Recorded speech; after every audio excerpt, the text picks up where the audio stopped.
On August 6, 1969, an F4 tornado ripped through northern Minnesota and wreaked havoc for nearly 38 miles. My husband said that he saw our house going across the lake, and it's just mashed like a pancake. In that path of destruction was Roosevelt Lake, where Sue Dugan-Moline and her extended family were on vacation. And there were 17 of us in the cabin at the time, and it was like somebody pulled a rug out from under us. All of a sudden, we're on the floor and we're moving. The entire cabin was swept up and carried into the lake. And then it was underwater, get a gasp of air, be underwater, you just knew you were gonna die. Just crazy waves, debris still flying through the air, and I didn't see another living person. Disoriented and scared, Sue and other survivors began making sense of the scene. We had nothing left. The cabin was gone, everything, right off the foundation. The cars, the camping trailer. It blew them all into the lake. 12 people were killed in the outing tornado, including 7 of Sue's friends and family.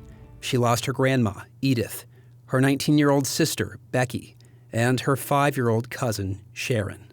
Once the bodies were found, then they planned a 7-casket funeral, and then everybody went home, and we kind of never talked about it. Sue was 17 at the time.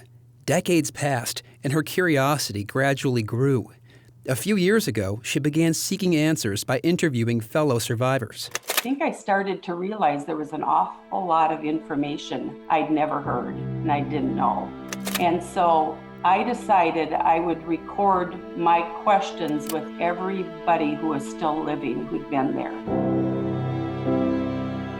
She put out a call to eyewitnesses in local newspapers, interviewed local authorities, and dissected the tornado outbreak with meteorologists at the National Weather Service. And all of a sudden it was like filling in a big puzzle. And I had a couple pieces. I thought I remembered it, but all of a sudden the story grew. Sue put everything she learned into a book, and it finally got her family talking. I think it was therapeutic for everybody to just talk to somebody who shared the experience and then be able to tell your story. Well, what comes now? We don't know. We hope that we can stay here. We've been here 22 years. We just moved into this house in May.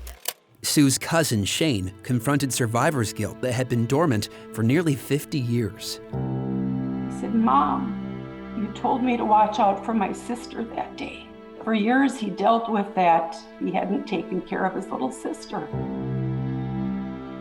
I thought, if for no other reason, I'm doing this. I'm glad I did it for that reason. For WDIO News, I'm Brandon Weathers.